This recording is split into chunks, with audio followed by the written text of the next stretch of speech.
कि जितनी मक्की सूरतें हैं कुरान करीम के अंदर, मदनी सूरतें हैं और मक्की सूरतें हैं। हम जब पढ़ते हैं उस सूरत के शुरू में लिखा होता है मक्किया या मदनिया।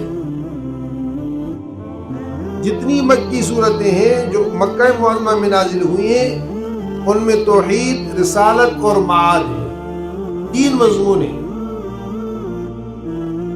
नमाज, रोजा, हज, ज़कात कोई हुक्म नहीं है।